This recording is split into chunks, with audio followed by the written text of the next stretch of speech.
would like to introduce Nade Nadao, who's on staff with the International Rescue Committee, or IRC. The International Rescue Committee helps people affected by humanitarian crises to survive, to recover, and to rebuild their lives. The IRC was established actually in 1933 by Albert Einstein. And the IRC is now at work in 40 crisis-filled countries, along with Europe and the Americas. And the IRC helps refugees in Colorado to establish a new household, to get access to food, healthcare, job searches, and more. So welcome, Nade. Today, I'm going to ask Nade some questions to really help everyone understand what the IRC is faced with in supporting this community. So, well, Nade, my first question is, I just ask you to describe the refugees that you're seeing today, families, singles. What refugees are you really seeing coming through the door today?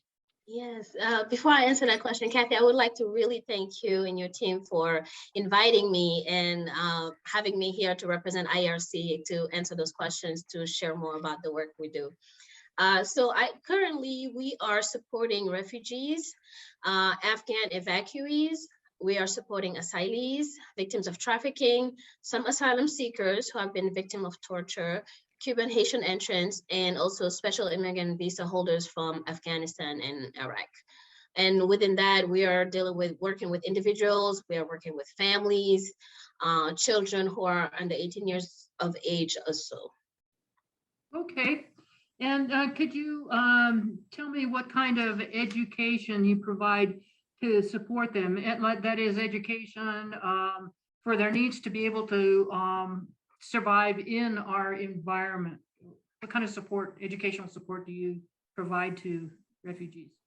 Yeah, so when folks come, we provide cultural orientation first. So the cultural orientation piece is education about basically the US 101. It's like a shortened version of the US 101, just sharing information about the United States, the law, sharing about taxes, sharing about how things are done here, interaction with police, things that are different, especially coming from where folks are coming from, just helping them understand the American culture.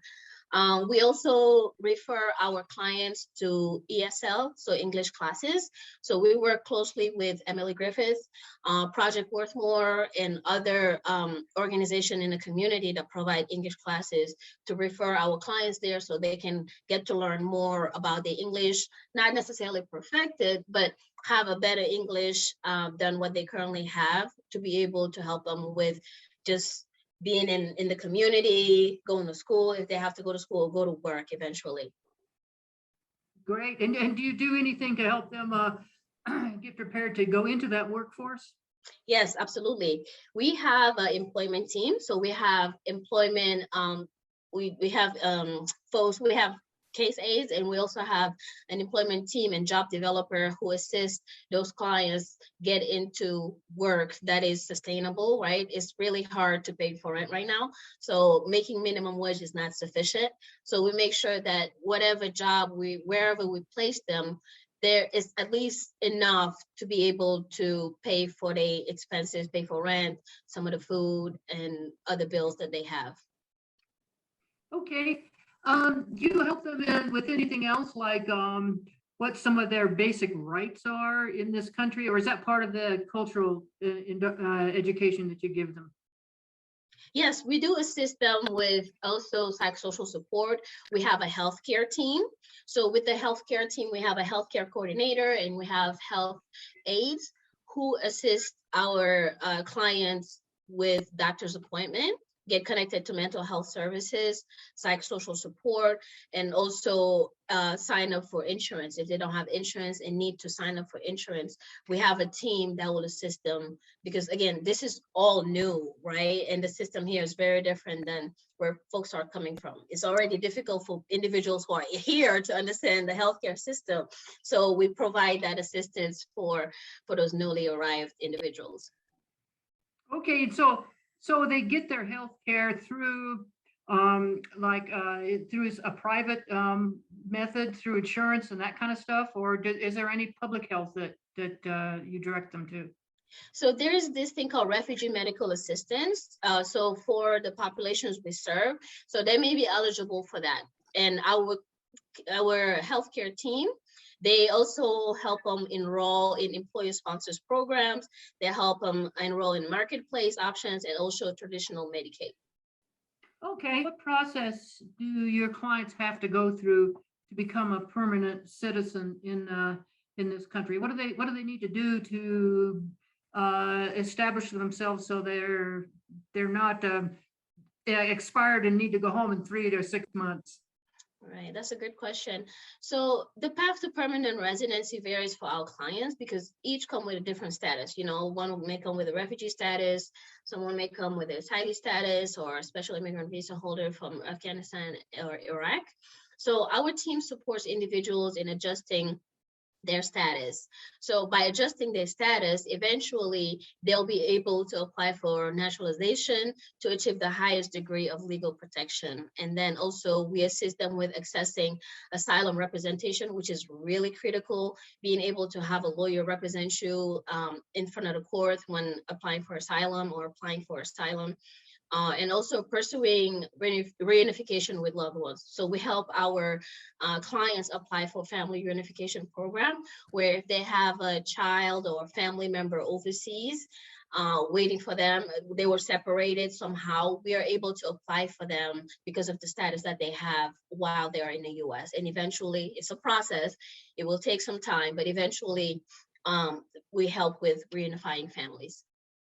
That's great. So, could you tell me what are your critical needs at this point at the IRC? What do you really have needs of? Probably a lot, huh? Yes, it is a lot indeed.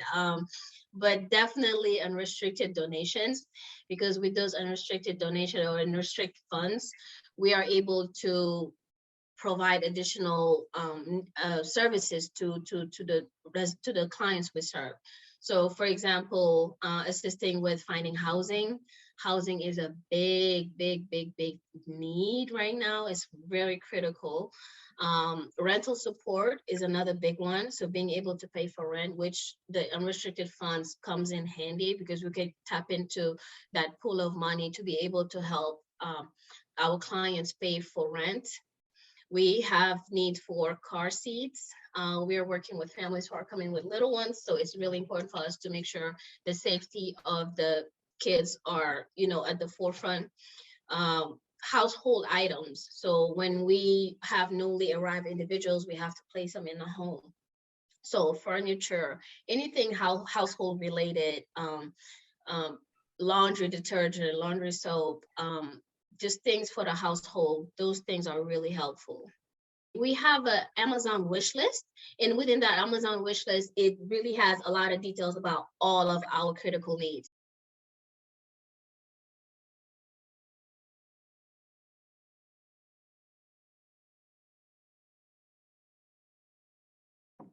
What kind of volunteers do you have? What kind of volunteers do you need going forward? We have volunteers from all walks of life, and I have to say, Colorado has been really generous, really supportive, especially within the Afghan crisis. We've received a lot of support from the community to volunteer. And as far as volunteers, we don't ask for specific skills or the degree or anything like that. Anybody who wants to help, we have a link where individuals can go and sign up and apply to become volunteer. And it's an easy process. And of course, there's a background check, but we're looking for individuals from who have different background, legal, people, administration, people who don't have any type of background, professional background. The support, any support that we can have will be greatly appreciated. Those volunteers, you know, they help with housing setup. They may help with picking up folks from the airport or arranging donations. It's just, you know, different things that we can have volunteers do. So what kind of interaction does your organization have with other refugee organizations or other immigration organizations, and what does that look like for you? Yes, so the IRC works in close collaboration with other immigrant and refugee serving organizations. So like the other resettlement agencies, for example, African Community Center and Lutheran Family Services. We collaborate in certain areas to work together to provide services to refugees. We also refer our clients to ESL programs, which I mentioned earlier with Emily Griffith.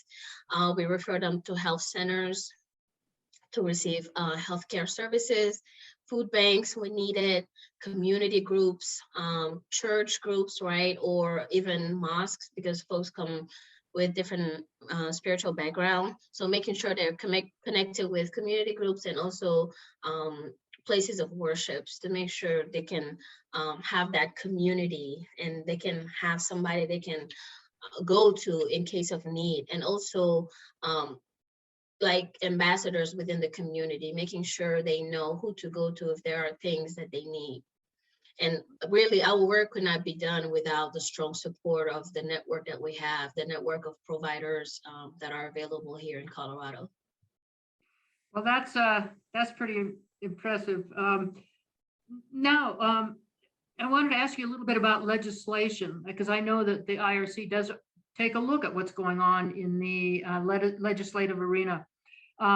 Is there any legislation that you really think you'd like the League's help and support with, or is there any that you think that we should that's going to cause you problems? So what's the positive legislation you see coming through, and what's the stuff that you hope doesn't pass? Right, that's a really great question. And I have my colleague Victoria Francis. She's really involved in legislation. She's our state advocacy officer, and she has shared that there are several federal bills that the IRC is watching really closely. So currently we are really anxiously waiting for a bill text and the introduction of the Afghan Adjustment Act. So the Afghan Adjustment Act will provide a pathway to lawful permanent status for Afghans on humanitarian parole after 1 year. So the same standards that would apply had they entered as refugees. So it will kind of like shorten the amount of time they will have to apply to be able to have that legal path to citizenship. Instead of waiting for 2 years or longer, it'll be 1 year. So that Afghan Act Adjustment Act has been modeled after similar legislation, such as the Cuban Adjustment Act. And the Afghan Adjustment Act is an important corrective measure to ensure that Afghans are not punished in a way for the emergency nature of the evacuation. So without this legislation, tens of thousands of recently arrived Afghans will have to find an existing immigration pathway in order to remain lawful or to have a lawful status if their parolee status expires. So in all likelihood, for example, it'll mean that tens of thousands of no asylum claims. There's going to be a lot of claim of asylum coming from the Afghan population. So, and also, unfortunately, there is a current affirmative asylum backlog that is more than 400,000 cases. So it's going to take some time for all these cases to be processed. Wow. When it comes, yeah, it's a lot. So therefore, it's really important for us to advocate for some of these bills. So there are two bills the IRC has been lending support on. The HB 22-1050 and the HB 22-1094. So the HB 22-1050 will help Colorado address ongoing physician shortages by helping to integrate international medical graduates. So for example, physicians who receive their training overseas outside of the US, they'll be able hopefully to be able to hire here without having to go back to school for years and, go back and get another degree. So they'll be able to just basically come into the Colorado healthcare workforce. The second bill is HB 22-1094. And that one will allow survivors of torture in Colorado to access Medicaid if they do not otherwise qualify for health insurance and are enrolled in a torture rehab program. So really two important bills. Okay, is there anything else that you think specifically the League of Women Voters could do to help the IRC? Totally, yes. So what the League could do is sign up for advocacy text alerts to stay up to date on federal and local actions. And you can do so by going to www.rescue.org/take that action. And then the other one is write to your state legislators and ask them to support HB 22-1050 and HB 22-1094.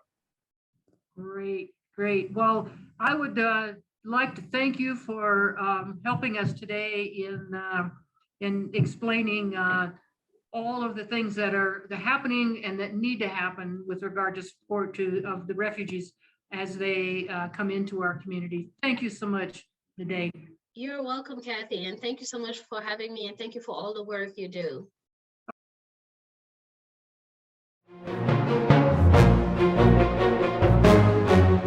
I would like to introduce Jamie Kohler Blanchard from Lutheran Family Services of the Rocky Mountains, or LFS. The Lutheran Family Services refugee and asylee programs have helped people uprooted by persecution, violence, and they work toward self-sufficiency through essential resettlement services, including housing, employment, English language, cultural orientation. Lutheran Family Services of the Rocky Mountains works together with the Lutheran Immigration and Refugee Services and other churches and organizations and community groups to provide the services necessary for refugees to become self-sufficient and integrate into their new communities. Okay, Jamie, could you describe the refugees that you are currently supporting, number, families, not families, the like? So what kind of refugees are you seeing today? Sure. So over the last 5 months, really, I'm sure everyone has seen in the news about the Afghan evacuations that occurred through Operation Allies. Initially Operation Allies Refuge, now they changed the name to Operation Allies Welcome. So Lutheran Family Services here in Denver has resettled approximately 550, I would say. That's an estimate, Afghans just in the last 4 months, which has been a huge push for us, considering the last several years have been quite low numbers of refugee arrivals. And so in addition to that, we also resettle refugees who come through the traditional refugee resettlement program. And those are people, families from, also we've resettled people from Afghanistan aside from the evacuations, but also include people from Democratic Republic of Congo, Iraq, Burma, Central African Republic, Ukraine, Moldova. Those are, I would say, Sudan, I would say those are the primary countries.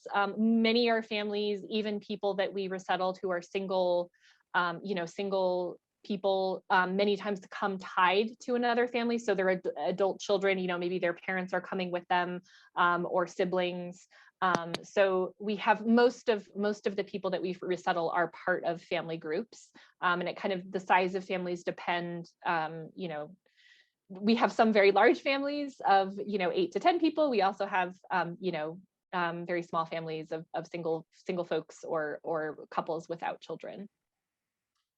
Well, thank you. Now, what kinds of support do you offer in the way of, say, education? Because clearly the people coming over for the first time are unlikely to know some of the things they need to survive. So what kinds of education do you guys offer?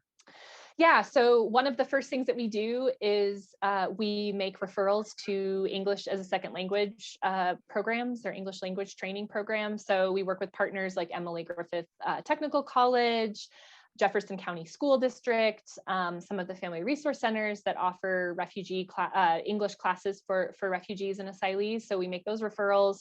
We do what is called cultural orientation. I like to call it everything you need to know about America in 3 days, which obviously is a joke. You know, there's no way that we can teach everyone everything they need to know about America in 3 days, but we provide, it's just kind of giving context about the educational system, the healthcare system, the importance of learning English, our financial, banking systems, how to get around the city. We, kind of provide all of that pretty close to right after people arrive. We also really depend on and lean on family members. So many of the folks that come, they may have a cousin or a parent who already lives here that they're connected to. And so they also, of course, take on that role of teaching many of the things that they learned when they first came. And then we also work, we have what we call cultural mentors or volunteers. And so those are people who have lived here for a long time and want to become involved and help with resettlement. And they help mentor and walk people through those first few months. So they help our staff kind of to convey many of those things that someone needs to learn about living here in Denver and in Colorado in the United States. Okay, so those are the kinds of volunteers you need. Are there any other kinds of volunteers you might need to support refugees? Yeah, we definitely love cultural mentors, and we also call that co-sponsorship. So we have sometimes teams of people. If the League of Women Voters wanted to a chapter wanted to put together a team, that would be amazing. But also, if just somebody wanted to become involved alone, we can match you with other folks who also want to help. So to share the responsibility of being a mentor. We also have opportunities to volunteer in the office, helping with administrative work. We might have opportunities to help teach cultural orientation classes, actually. So we're hiring a teacher, but we have volunteers sometimes who have helped with that in the past. We have a women's early childhood education training program for refugee women who want to become who want to get into the ECE field, and we are seeking mentors for that. So there's lots of different opportunities, and of course we also host interns with who are students at many of the local colleges and universities. Oh, great. Now, you did mention a little earlier that you provide some education with regard to healthcare. How do the refugees get healthcare? When they first arrive, they're eligible to receive an initial health screening. So they've received a health screening before they travel in the country that they've been in. It's part of the processing. So they've been screened for certain health issues. We receive kind of a copy of their health record. And then when they get here, we're required, and it's a free health screening that they receive. It's specific to refugees, and so they do a checkup. They can make referrals. These are done at some local clinics that are trained, and able to do the specific type of health screening.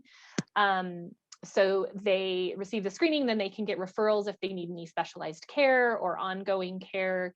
They have any serious health issues. They receive all of their vaccinations at that clinic, and then many of those vaccinations they actually need later on if they're going to become a permanent resident or citizen. They have to demonstrate that they have received those vaccinations. And actually, what do they need to go through to become a permanent resident? So refugees are eligible to apply for permanent residency after 1 year. So they have to have been here for 1 year, and they have to file the application for permanent residency, and then again demonstrate that they've received the required vaccinations. And and then USCIS, the U.S. Immigration Agency, does they go through their background and, make sure that they haven't done anything while they've been anything, illegal since they've been here. And so they go through kind of that, like an additional screening when they file for permanent residency. And that when they file that with that organization, they're really in essence applying for what we might call a green card. Is that right? Exactly. Yeah. In kind of general parlance, people know it as a green card. Yes. Okay, great. Well, what are your critical needs at Lutheran Family Services at the moment? Your organizations, what do you really need at this point? Volunteers, definitely.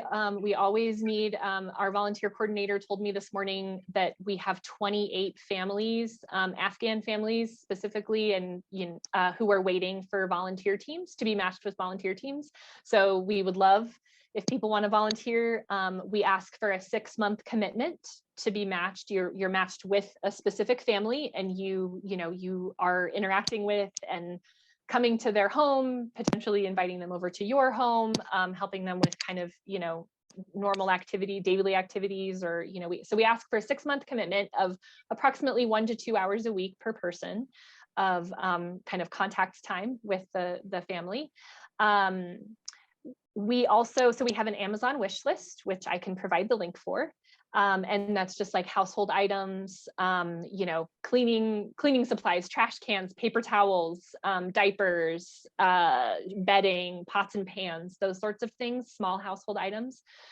We also always need furniture, and I can provide a list of kind of the things that we do need.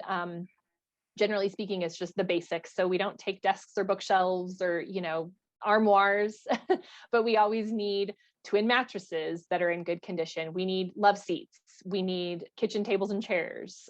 So those types of things that are just, just the basics to go into someone's new home. And then, so things like hygiene items, like I said, diapers. We've had groups do a drive for bedding or pillows or, a diaper drive, things like that. So just kind of basic household and basic hygiene items. Great. No, it's just another little tack, and you may say that you don't get involved in this, but the League of Women Voters is always watching what's happening in current legislation, both at the state and the federal level. Is there any current legislation that you think would harm or assist your work, or is that something you get involved in? Yeah, absolutely. No, I'm glad you asked that question. So there's actually something that's very important that is, I'm not sure where it stands actually in the legislative process. I don't even know if it's been brought to committee yet or even introduced as such.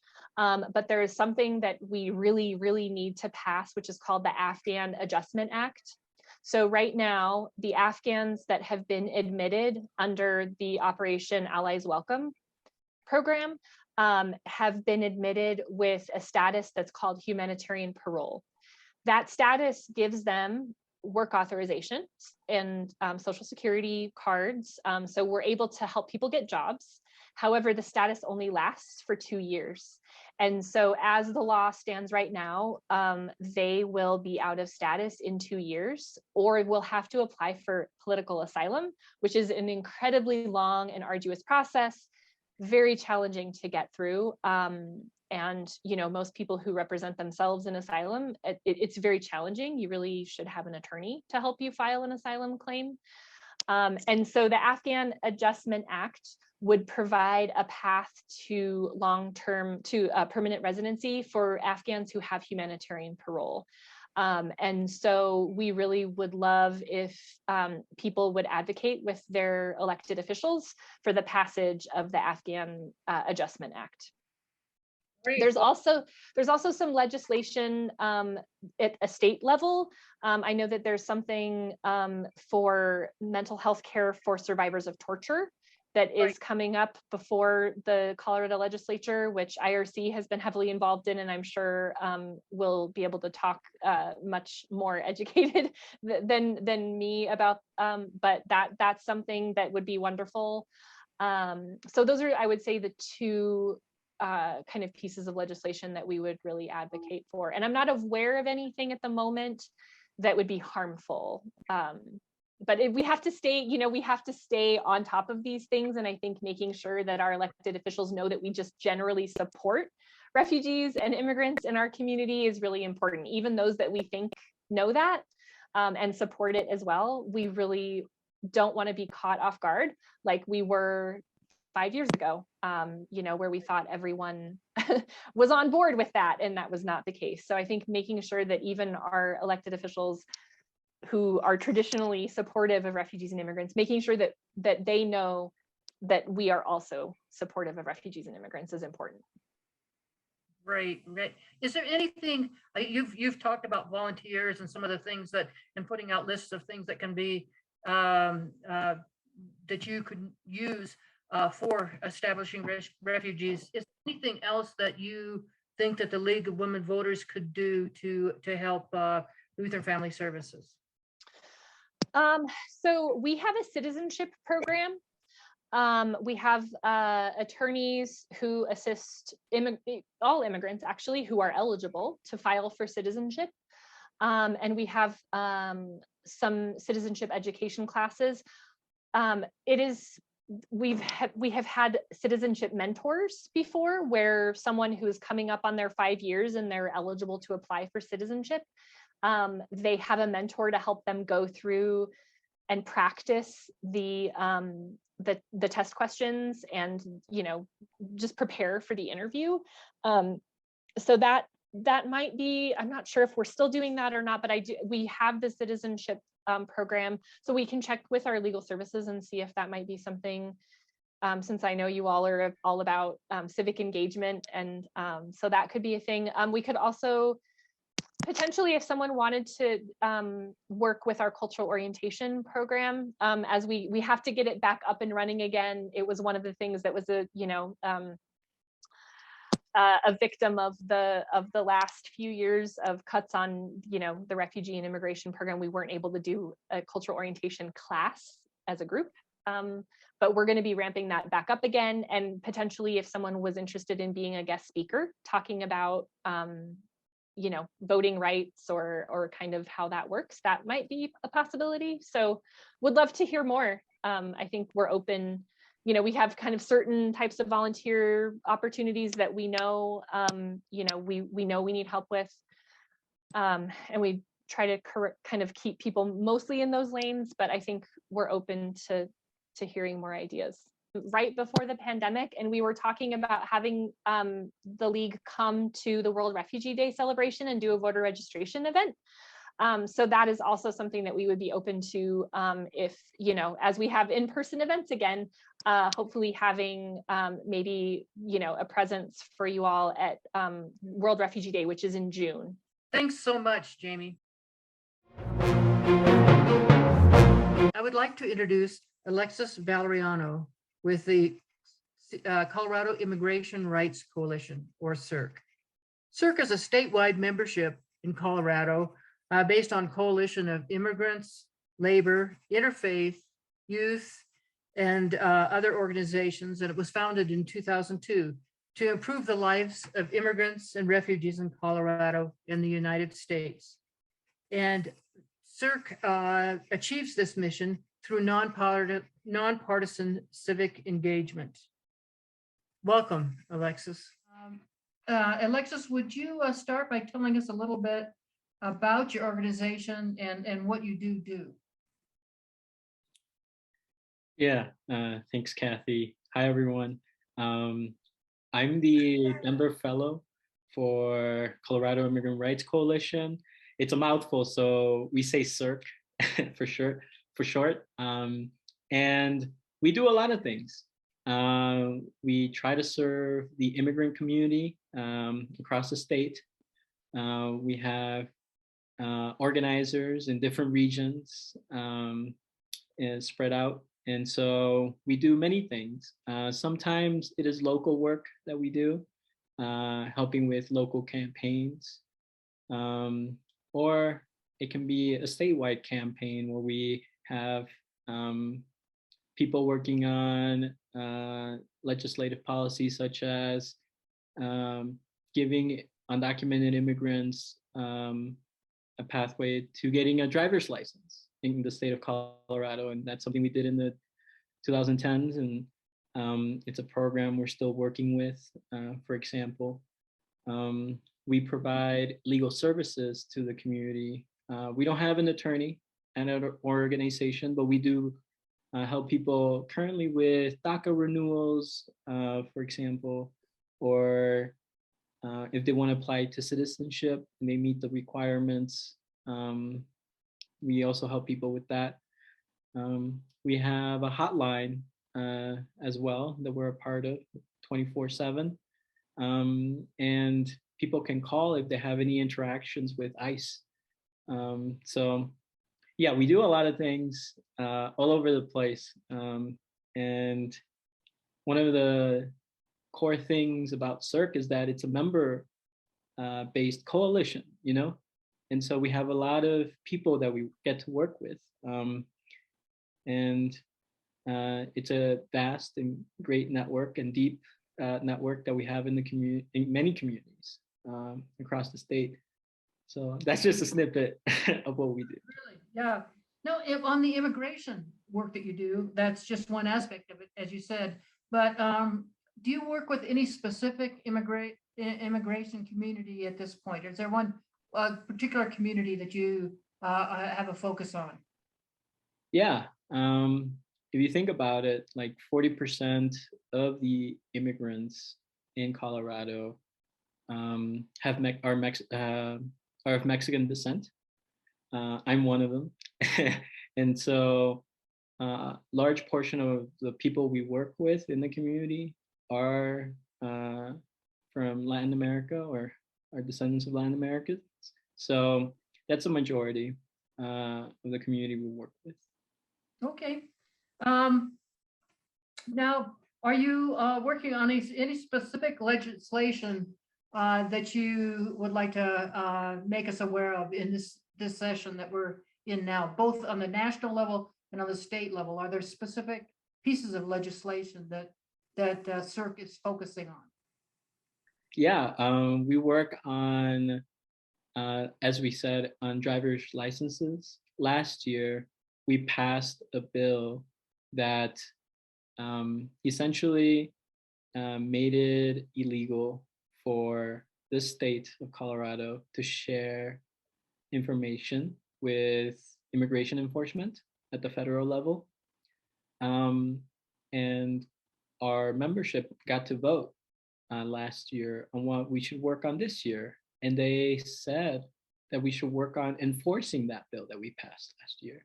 So that's one of the things that we're working on. We're also working on this healthcare campaign that our membership also got to vote on as like our other priority.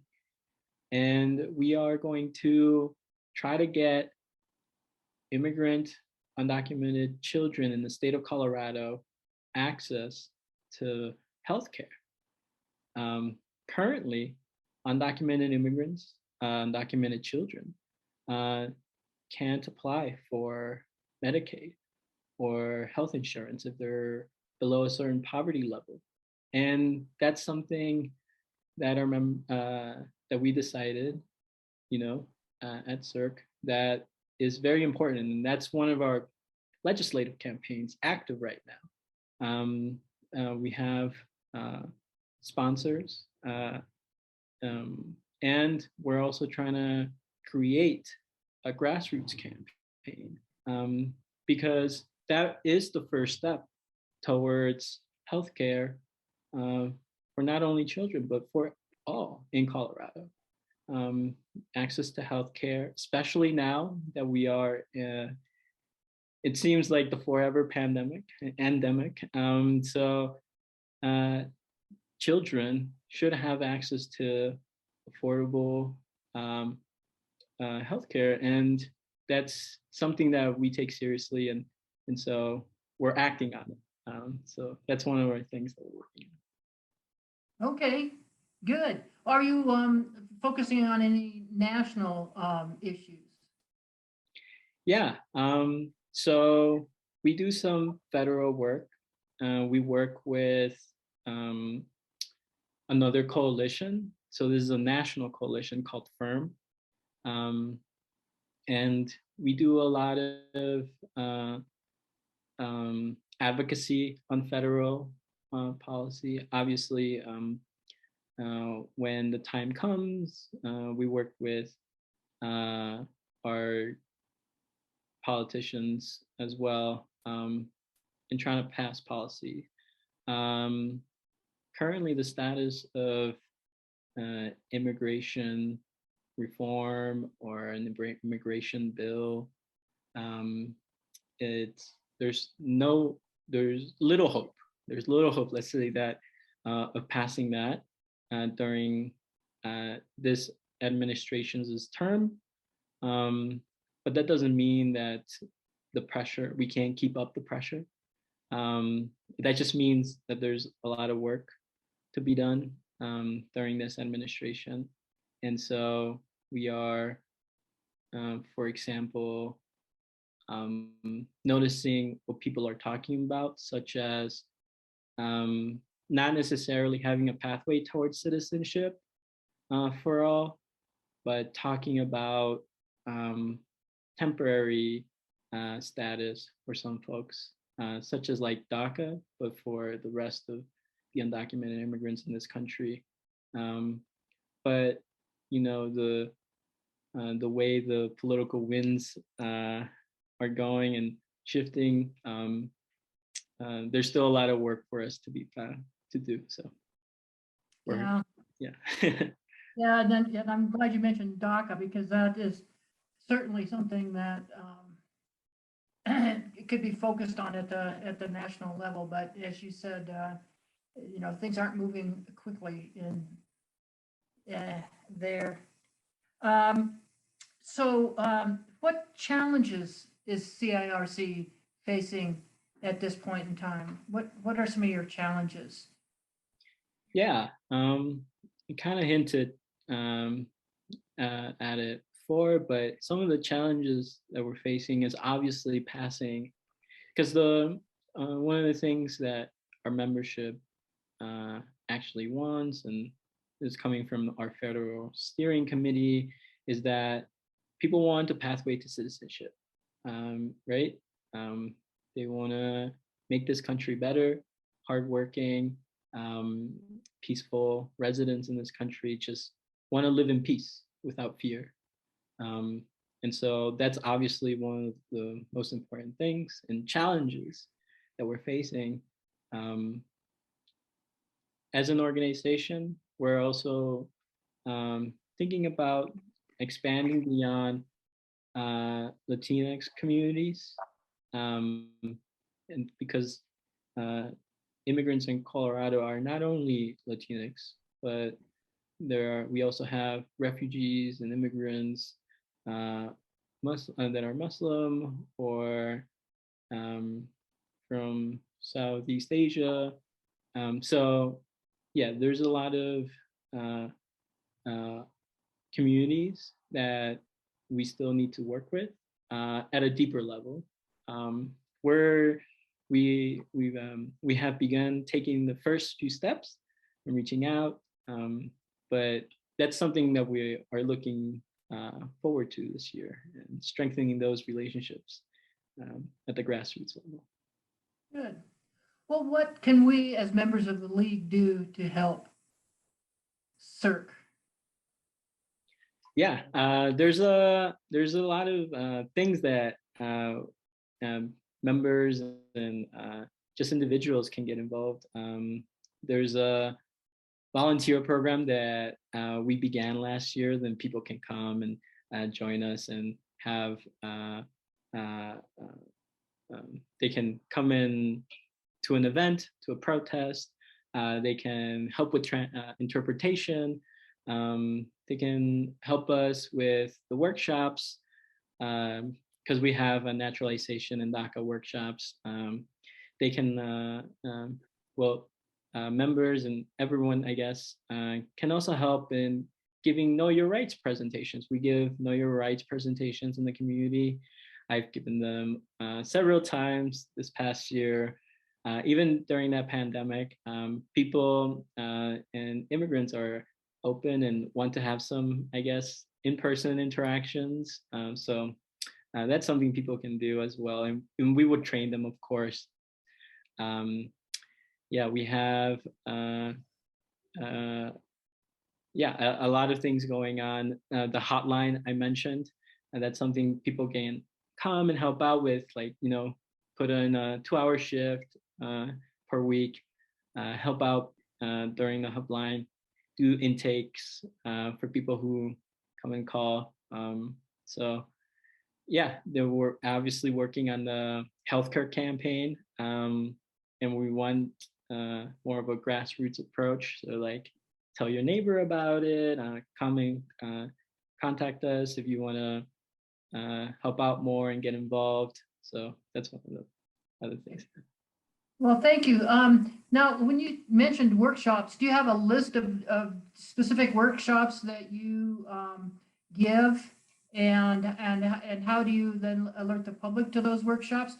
We don't have usually people contact us that, like, for example, like we did 7 schools, and all those schools contacted us and they wanted a workshop for people learning English.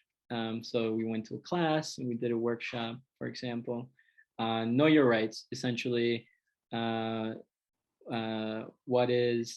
What can someone do with the rights that they have, even whether they're undocumented or documented, for example. So that's a presentation that anyone can give in their community, even to family. So it's like an educational tool. And literally anyone can contact me if they're interested in giving that workshop in their community, and I can train that person. So that's available, and something we do at CIRC. So, well, Alexis, thank you so much for joining us today, and we just really appreciate you giving us your time. Thank you. Yeah, thank you, Kathy.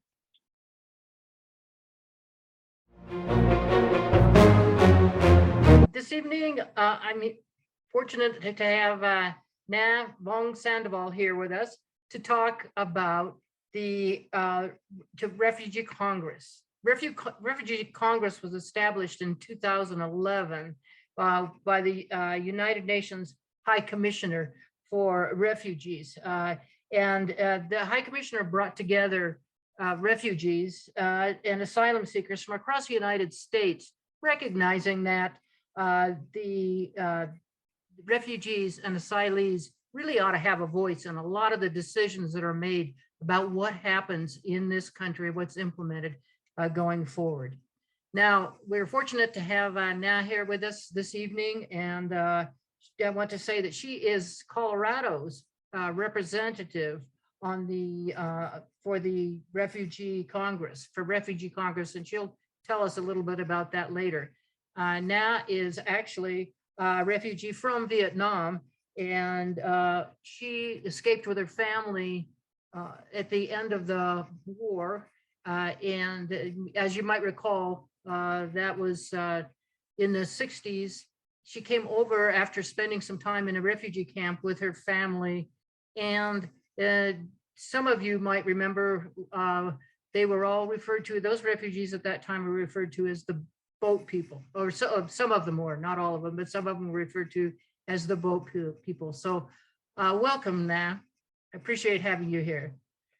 I'd like to start by asking you to tell us about yourself, because you are a refugee from Vietnam who came at a time that the United States was shutting down a war, and it was a war they were leaving. And it's very similar to what's happening today for our Afghan friends who are fleeing Afghanistan as the US left a war in Afghanistan.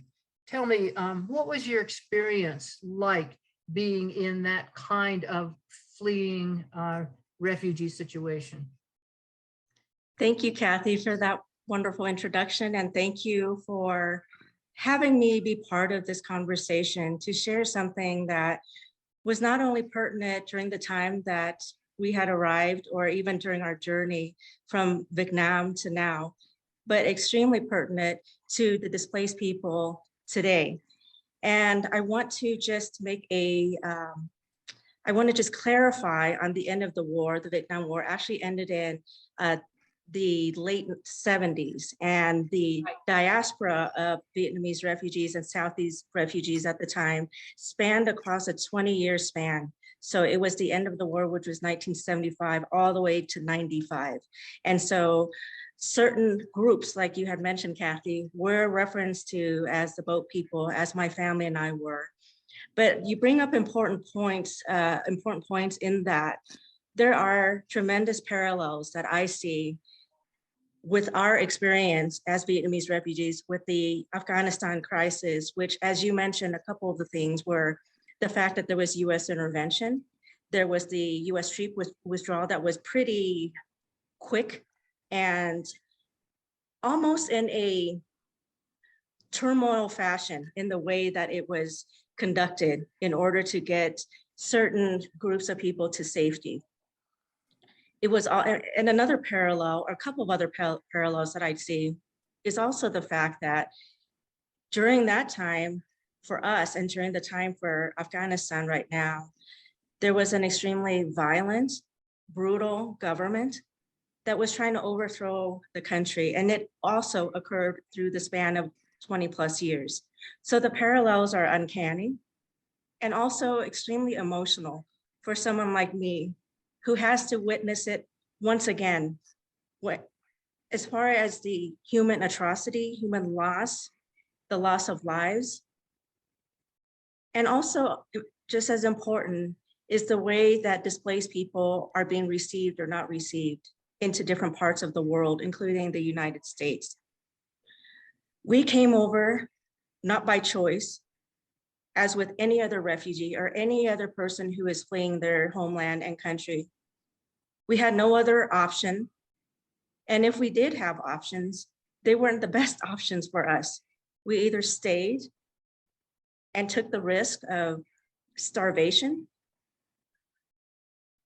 being brutalized, being murdered, or all of the above.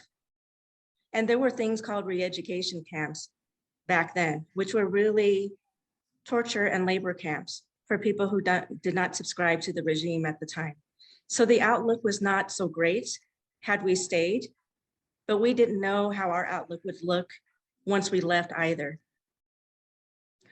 We traveled in a cargo ship along with thousands of other Vietnamese refugees. And along the way, there was so much uncertainty. The supplies were low. It was not equipped to carry us through. We had no idea what was going to happen to us or anyone else. And many lives were lost along the way. There were anywhere from 200 to 400,000 refugees, civilians who died at sea because they couldn't sustain themselves on this perilous journey. So when we eventually arrived at our first site, we ended up staying at multiple refugee camps until we were welcomed by a sponsor family, which at the time resettlement agencies were not in existence.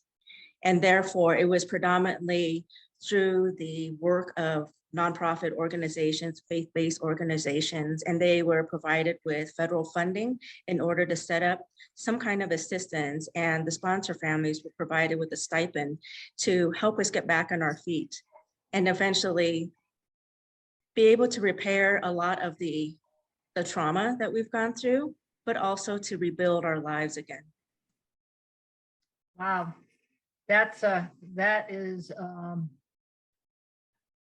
that's quite a story, and it's and to think that we have refugees from another part of the world that are really going to be telling a very similar story. I want to know what you think that the U.S. did some things in bringing over the refugees that may not have been quite right. I want you, if you could help us identify what potentially could have been better in the way the United States handled moving refugees into the United States, and if that has any insight into what we should be doing today with our friends from Afghanistan.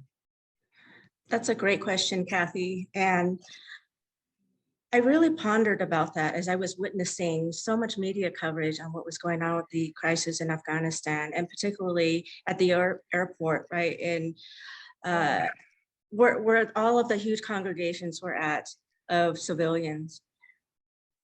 I don't want to dwell on what could have been, should have been. I don't think that's particularly helpful.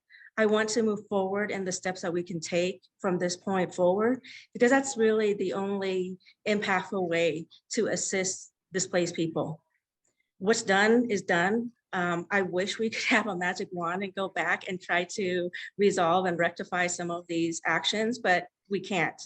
What we can do is to ensure that there's a path to citizenship for those who have been displaced. And because of the current refugee crisis, the way it's situated, in particular for Afghan refugees, is that this is a temporary fix.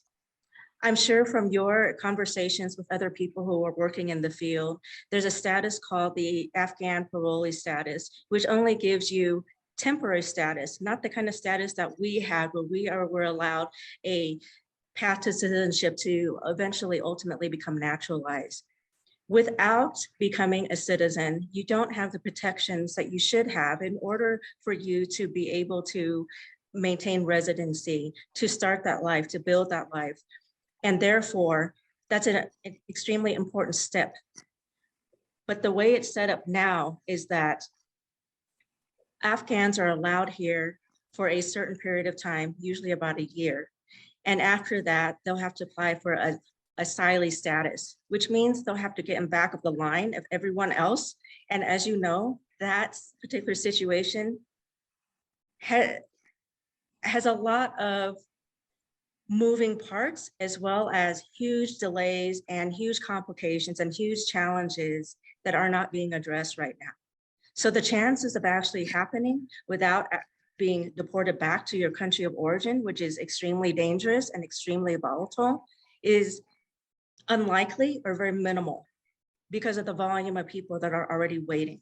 And therefore, in that regard, I hope that there can be a recognition or even a shift in the mindset of why this is just a temporary fix. It's not something that's going to be helpful strategically in the long run for those who are seeking to build a new life in their new country of their receiving country. Thank you so much. That was really insightful. At this point, could you tell us something about Refugee Congress and what the goals are of Refugee Congress and how that might play in here? Thank you so much.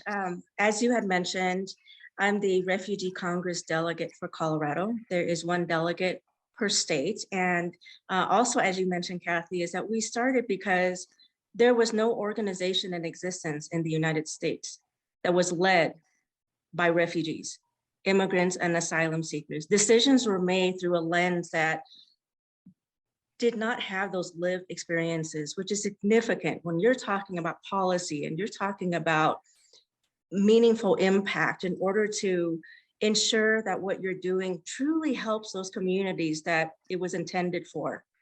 And therefore, I'm very proud to be part of this organization that I serve on, because the leaders who are in these positions know exactly what it feels like to be displaced. They know exactly what it's like to be in a refugee camp. They know exactly what it's like to wait for asylum status. They know exactly what it's like to be a stateless person, to be an internally displaced person. They know exactly what it is to be a special immigrant visa, all of those different statuses, and trying to amplify that in our respective states and trying to educate and trying to advocate for these issues, not just locally within our respective communities and states, but nationally and even internationally.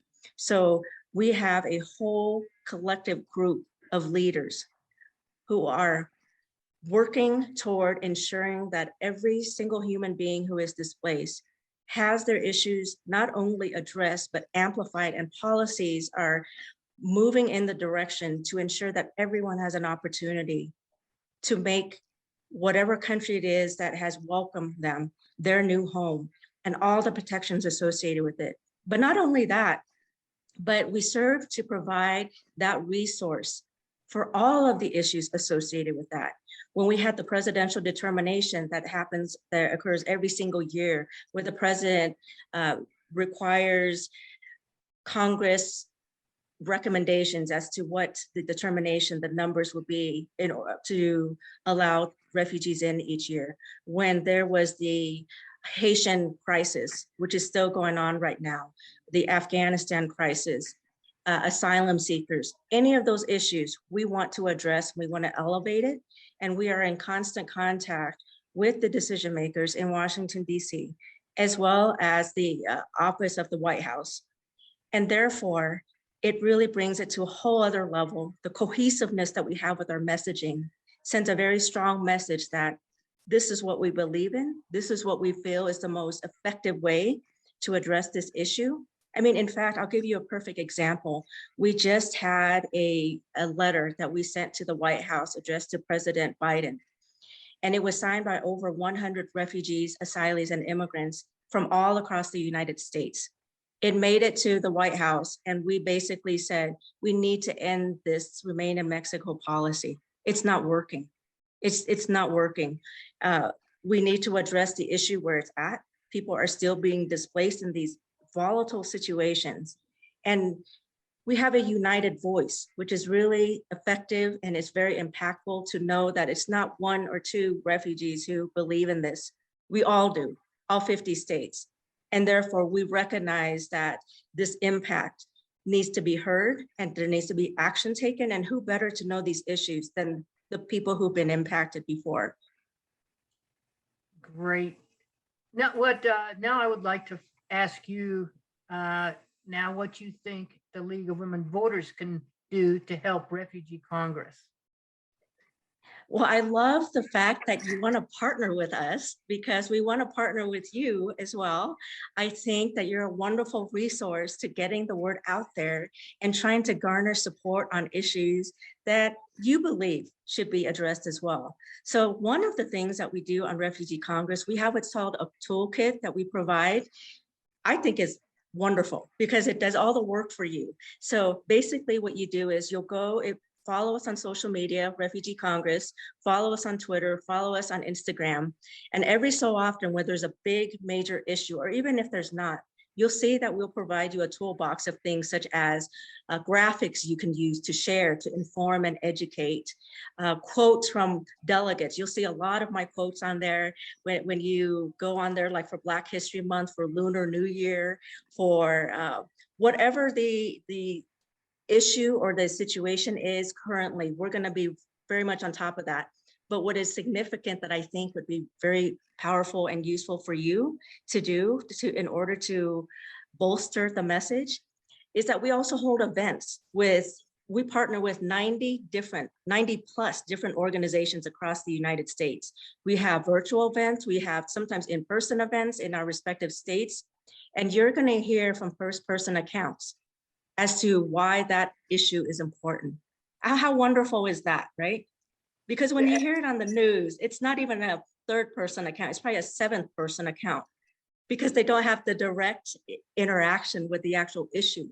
But imagine getting onto this virtual training or conference or panel discussion and hearing directly from people who know exactly what that issue is about, not only as a lived experience, they serve in some capacity that's going to make them the resource and the authority on that subject. So we would love for you to use that toolbox and share it widely and share it generously across the communities that you connect with and associate with. And it also, I think, reminds us that we do need to continue to share this messaging, because in this day and age, it's always on to the next issue, on to the next topic. And we want to make sure we keep that in the forefront of people's minds and not forget that just because one group is being focused on doesn't mean the other group is doing okay. There is still a crisis going on in Haiti. There's still a crisis going on in Ethiopia. There's still a crisis going on in Yemen. So we need to, and many, many more. But because the media is only focused on one issue, Refugee Congress, we do our due diligence to ensure that we are addressing all of it and providing you that information for you to share, but also to take a moment and seeing what the current importance of that is for communities that it actually impacts. And so I hope that will provide you with at least some suggestions to assist us with the work that we do, but most importantly, the communities that we serve. Oh, thank you so much. Did you have some other references you might want to provide for us? No, thank you so much. We're always welcome supporters. But most importantly, we welcome folks who want to take action on what we're suggesting, because information isn't any benefit of no benefit if you don't take action to it, right? Or information is pretty pointless if you don't share it with someone else. So I would recommend, and I would invite you to go and explore our website, refugeecongress.org. Take a look at all of the amazing delegates. Take a look at all of the amazing work that we collectively, individually are doing across the United States. We have events, we have updates, we have information that you can utilize. Like I said, with the toolkits, we have upcoming events that you can participate in. And if you have something that you want to partner with us on, please do so. Please contact us and let us know if there is a particular topic you would like to have more information on or expanded on. I can assure you it's going to be someone that we have in-house, or we're going to know someone who we can refer you to on that subject matter. But I truly believe that the most effective way to send this message to communities that are potential allies or already allies is to hear from us directly. I find that very impactful. And I think that's a great way to not only to get to know your neighbor, but also to help your new neighbors adjust to their new homes as well. Thanks so much for joining us